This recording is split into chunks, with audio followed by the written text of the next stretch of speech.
Assalamualaikum dear students. I hope you're all fine and doing great. Our today's topic of discussion is continuation of chapter enzyme. Today we will talk about the factors affecting the rate of enzyme action. आज हम factors को discuss करेंगे जो enzyme action को affect करते हैं. Last video में हमने एंजाइम एक्शन की बात कर ली थी. हमने कह दिया था दो मॉडल हैं, एक लॉक एंड की मॉडल है, दूसरा ड्यूसफर्ट मॉडल है. और स्पेसिफिसिटी ये थी लॉक एंड की मॉडल की. अकॉर्डिंग टू लॉक एंड की model, active site is a rigid structure, while the active site according to this model, reduced model is a flexible structure. Clear? अब basically हम कहते हैं जो ठीक है एंजाइम के साथ सबस्ट्रेट आगे अटैच होगा, एंजाइम उस पर एक्ट ऑन करेगा, उसको कन्वर्ट कर देगा किसमें, प्रोडक्ट में. लेकिन बहुत सारे ऐसे फैक्टर्स होते हैं जो एंजाइम की एक्टिविटी को अफेक्ट करते हैं.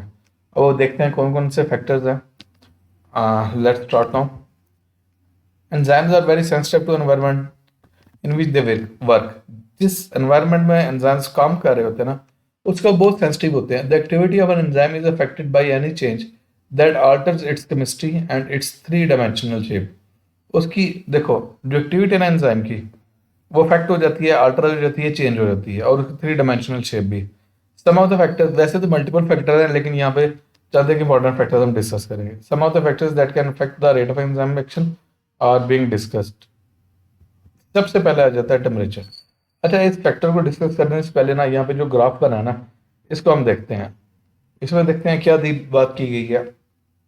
अब एक एक्सिस के लॉन्ग टेम्परेचर दिया गया, दूसरे एक्सिस के लॉन्ग रेट ऑफ रिएक्शन हो रहा है.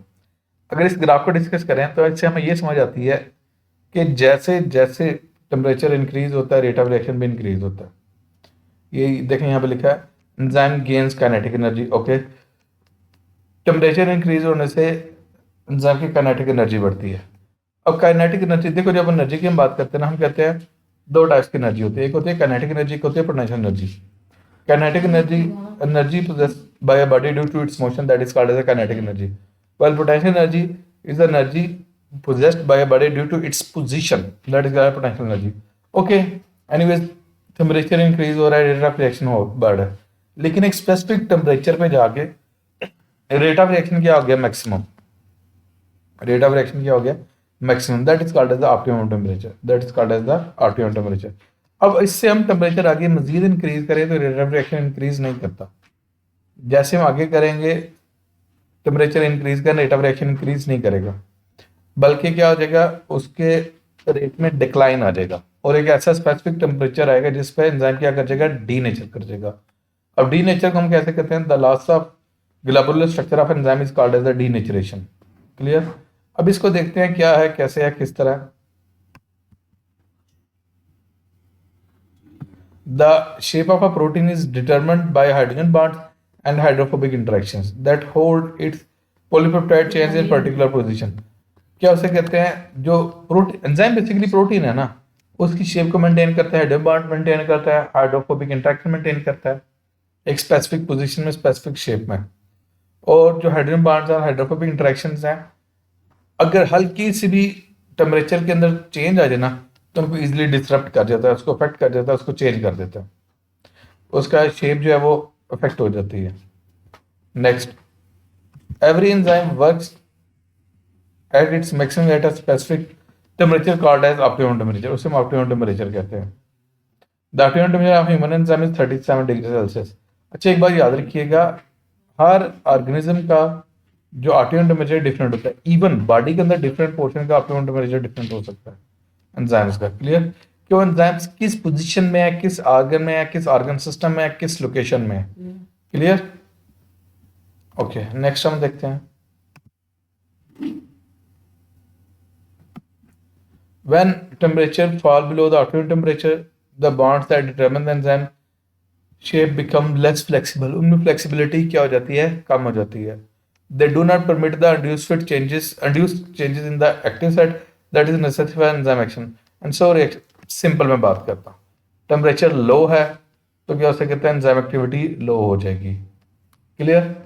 वो इतनी लो हो जाएगी कि एंजाइम अपना फंक्शन प्रॉपर्ली परफॉर्म नहीं कर पाएगा. अगर ऑप्टिमम टेम्परेचर इंक्रीज कर गया, फिर भी रेट ऑफ रिएक्शन क्या हो जाएगा, डिक्लाइन हो जाएगा. क्लियर? अब इसका पीछे बेसिक कंसेप्ट है जो आपकी बुक वाला जस्टिफाई नहीं कर रहा, मैं आपको समझाता हूँ. होता पता क्या, जब टेम्परेचर लो होता है ना, तो एंजाइम की और सबस्ट्रेट की काइनेटिक एनर्जी इतनी ज़्यादा नहीं होती। अब जैसे जैसे हम टेम्परेचर इंक्रीज करते हैं ना, तो दोनों की काइनेटिक एनर्जी बढ़ती है। अब मैं स्टेटमेंट इंग्लिश में बोलूंगा, उसको समझिएगा। With the increase in temperature the kinetic energy of both substrate and enzyme increases. With the increase in the kinetic energy, the chances of collision of the substrate with the enzyme also increases. When there is increase in the chance of collision, then there will more reaction rate. अब उर्दू में बात कर देता हूँ। जब temperature low होता है ना, तो सबस्ट्रेट और एंजाइम की काइनेटिक एनर्जी इतनी ज़्यादा नहीं होती। जैसे टेम्परेचर इंक्रीज किया, काइनेटिक एनर्जी बढ़ जाएगी। जारी बात है, जब काइनेटिक एनर्जी बढ़ेगी वो ज़्यादा मूव करेंगे। जब वो ज़्यादा मूव करेंगे तो सबस्ट्रेट के एक्टिव साइट के साथ अटैच होने के, कोलाइड करने के चांसेस बढ़ जाएंगे। जब जारी बात है उसके साथ अटैच हो गया, कोलाइड हो गया, तो रिएक्शन रेट भी बढ़ जाएगा। ये सिंपल सा कंसेप्ट है। इस पर क्या रहा करता है, इसको कोला को कंफ्यूज कर रहा है। Anyways, when a temperature is raised up to a certain limit, the heat aids in activation energy and so reaction are accelerated. जैसे टेम्परेचर इंक्रीज हुआ तो रिएक्शन रेट भी हो जाएगा, बढ़ जाएगा। यहाँ पे एक्टिवेशन एनर्जी की बात की है, और एक्टिवेशन एनर्जी को मैं लास्ट वीडियोस में डिफाइन कर चुका हूँ। एक्टिवेशन एनर्जी क्या होती है? The minimum amount of energy which is required to start a chemical reaction, that is called as activation energy. Clear? यही डेफिनेशन मैं दोबारा बोल देता हूँ। The minimum amount of energy which is required to start a chemical reaction, that is called as activation energy. Okay, heat also provides kinetic energy. यही बात जो मैंने ऊपर आपको की थी। तो substrate and enzyme molecules it causes to move rapidly, वो ज़्यादा रैपिडली मूव करेंगे। दस दे कोलाइड मोर फ्रिक्वेंटली, वो ही सारी बात जो मैंने इंग्लिश में की थी आपको बोला, वो ही कर रहा है। And the reaction rate is increased. Clear? When the temperature is raised well above the optimum temperature. अब जब ऑप्टिमम टेम्परेचर से टेम्परेचर ज़्यादा इंक्रीज करके क्वेश्चन आता, तब क्या होगा? अब यहाँ पे सिंपल समझिएगा, क्वेश्चन ये आता है कि ठीक है सर, ऑप्टिमम टेम्परेचर तक तो रेट ऑफ रिएक्शन हुआ मैक्सिमम, लेकिन जब हमने टेम्परेचर ज़्यादा इंक्रीज किया तो फिर उनकी काइनेटिक एनर्जी और बढ़नी चाहिए, कोलिजन के चांसेस और बढ़ने चाहिए, तो फिर रिएक्शन रेट तो ज़्यादा बढ़ना चाहिए। अब होता पता क्या, बात आपकी ठीक है, टेम्परेचर इंक्रीज करने से काइनेटिक एनर्जी ज़्यादा बढ़ेगी, कोलिजन के चांसेस ज़्यादा बढ़ेंगे, लेकिन काइनेटिक एनर्जी के साथ साथ पता क्या होता है, एटम्स की एक वाइब्रेशनल मोशन होती है। अब वाइब्रेशनल मोशन को मैं डिफाइन करूंगा, द टू एंड फ्रो, आगे पीछे, the two and fro motion of an atom again it's mean position. किसी भी एटम की अपनी मीन पोजीशन के आगे पीछे जो मूवमेंट होती है, that is called as a vibrational motion. अब होता पता क्या है, जब आपने टेम्परेचर बहुत ज़्यादा इंक्रीज किया तो एटम्स की वाइब्रेशनल मोशन इतनी इंक्रीज होगी दैट दे बिकम वायलेंट। वो वायलेंट होते हैं and they leave their position, वो मॉलिक्यूल्स अपनी पोजीशन लीव कर देते हैं।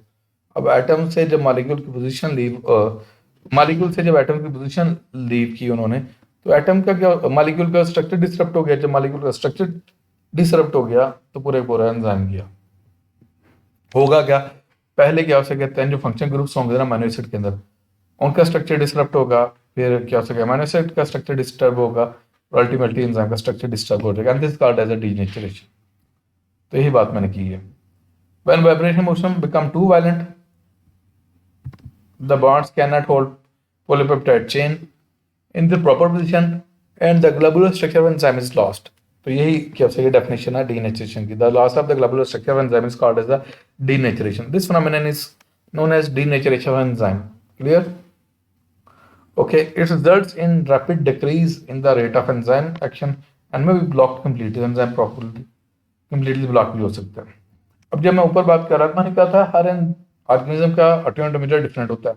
यहाँ पे कुछ बैक्टीरिया की बात की गई है ये बॉक्स के अंदर। Thermophilic bacteria live in hot springs कहता है। अच्छा, थर्मोफिलिक वो ऑर्गेनिज्म जो हाई टेम्परेचर लविंग है। बैक्टीरिया की बात की है जो हॉट स्प्रिंग गर्म पानी के चश्मे रहते हैं। They have proteins with stronger bonding between their polypeptide arms and can function at a temperature 70 degree Celsius और हायर। और 70 डिग्री सेल्सियस भी काम कर सकते हैं, उससे ज़्यादा भी कर सकते हैं। क्लियर है बच्चे, यहाँ तक ये टॉपिक क्लियर हो गया। और ये लॉन्ग क्वेश्चन में आ सकता है, क्या उसे कहते हैं, लॉन्ग में भी आ सकता है, शॉर्ट में भी आ सकता है, या ये जो ग्राफ है इसकी वो आ सकती है, लेबलिंग आ सकती है। यहाँ तक आपका क्वेश्चन है, you can ask in the comment section. Thank you so much.